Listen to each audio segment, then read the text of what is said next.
If you're experiencing FPS droughts while playing FIFA 24, follow these steps to optimize your game performance.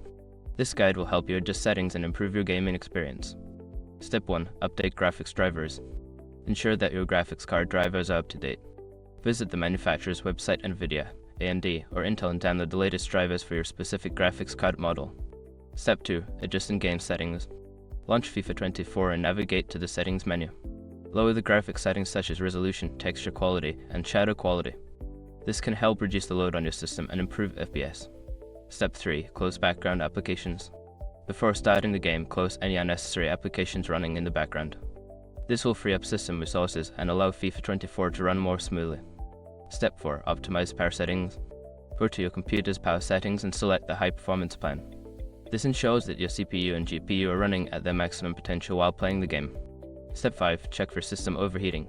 Monitor your system temperatures while playing. If your CPU or GPU is overheating, it may throttle performance.